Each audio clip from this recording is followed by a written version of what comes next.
Isang magandang araw na naman sa inyong mga lahat mga ka-G-lovers. So, pasensya na kayo kung hindi tayo nakaka-upload. So, ito na yung sinasabi ko sa inyo na ginamit ko noon nung nag-repair ako ng SMD type na amplifier, yung Joson. So, ito yung ginamit natin na soldering iron para soldering yung mga maliliit na SMD. So, ito yung Tastol na soldering iron. Portable to mga ka-G-lovers with digital display. So, tingnan nga natin yung pwede nating i-review dito sa ano na to, sa tools na to, itong soldering iron. So note lang mga ka-J-lovers, hindi to sponsor. So sarili kong bili to mga ka-J-lovers. Mura lang yung pagkabili natin ito, mga nasa 200 plus lang. So kung hindi ako nagkakamali, matagal ko na to binili. So ngayon ko lang ni-review kasi tinesting ko muna ng maigi, mga almost sobrang isang buwan na yata nung nabili ko to, na-order ko to. So, ngayon lang natin mare-review kasi ginamit-gamit ko muna. So, model nito ay 5134 ng Tastol. So, ang ganda, di ba mga ka-G-lovers? Yan, alamin natin, titingnan natin yung ano nito, yung pwede natin ma-review dito. So, nakita nyo naman na pwedeng gamitin to sa mga maliliit talaga na parts.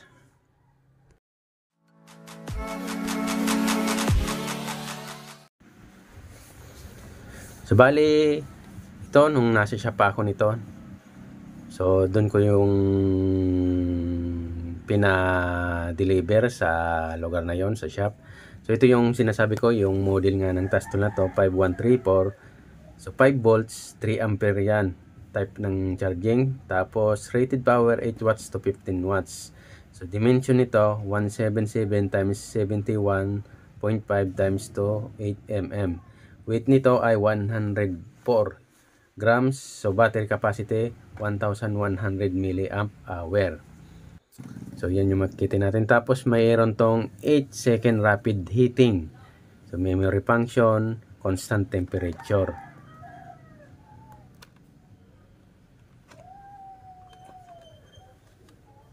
So, meron din tong self-power battery, tapos integrated internal heating element.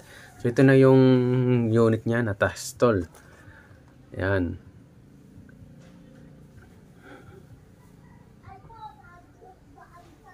Tapos dito sa likod, yung charging niya, yung Type-C, ito yung lagyanan ng ano, ng tip. Bali yung tip pala nito ay supported na C210 na soldering iron tip. So may round siya, tapos may basta iba-ibang design yung ano nito. Yung kasama nito yung round, pero ang gusto ko sana yung parang flat. So ito yung kasama niya pa, charging cable niya. So USB Type-C to. So ang kinagandahan nito mga ka-J-lovers, pwede mo siyang gamitin habang nakasalpak yung charger o yung cord natin. So ito yung tip, round tip na kasama. Yan. So, bali ito pala mga ka-J-lovers, pag hindi mo sinalpak, kung una kong try nito, pag hindi mo sinalpak na maigi yung tape, so, tama lang, nag-ano siya, parang may error siya, so, naka-on lang, pero hindi siya, parang walang degree Celsius na lumalabas. So, pag pinasok mo to na maigi, pag nakasalpak siya na maigi, pit na pit siya, hindi siya ba siya matatanggal. So, may kasama siya na soldering stand na pangkatol. Parang pangkatol yata ito mga ka-J-lovers. Kita nyo naman, pangkatol yung stand na kasama. Tapos may span siya na kasama. Yan. So, ganyan lang niya naman nilalagay. Ang liit lang. Yan, magaan lang siya. Meron din tong kasamang manual na naka-incheck. Pero sa baba niya, meron din nakasulat na English. So, hindi naman natin ito masyadong binabasa. Yan. Temperature, reduction button. So, mga nandyan na, switch button, charging port sa baba. Yan. So, may short circuit protection to. Yan, naka no pala, no. Hindi on, no. Yan. Tapos, naka-default to sa 350 degrees Celsius. Pag ganun mo siya. May temperature control. May hibernate to pala mga ka-J-lovers. So, iwan ko lang kung ilang minutes yun. Basta, pag hindi mo siya ginagamit, nag-off siya. Tapos, pag ginalaw mo siya, automatic naman siya mag-on. So, pag hinigpitan mo to, dapat paglagay mo ng tip, higpitan mo na maigi para on siya. So lumabas yung degree Celsius. So tingnan natin kung gaano siya kabilis yung rapid heating nito. Sabi dun sa manual ay 8 seconds. So tingnan nga natin. So naka-default to 350 degrees Celsius yung ano niya. Yan, tingnan natin, umakyat na siya. Yan, pag-abot siya ng 200, yan, unti na siya nalosaw. Ang bilis, di ba?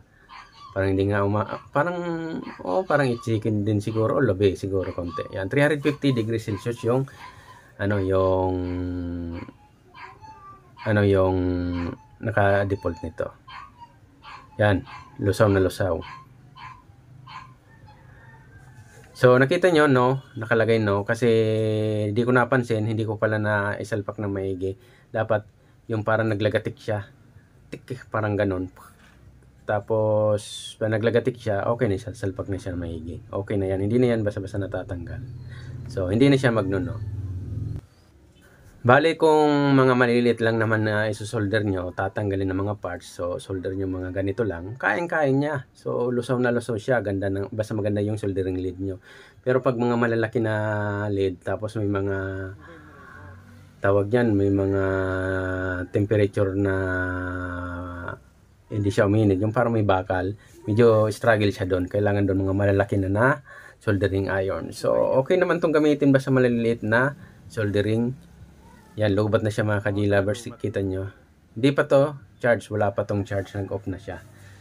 Yan, nag-off na. Yan, wala pa kasi, so default pa to. So charge muna natin, tapos testing pa tayo.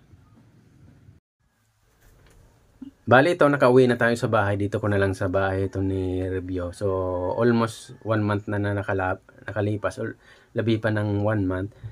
Nung ito na review natin. So nasa bahay na tayo.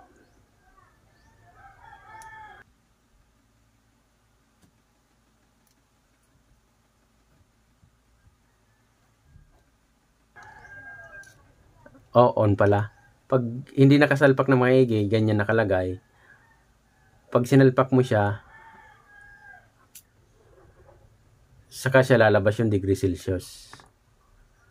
Yan. Kita nyo, nag-on lang.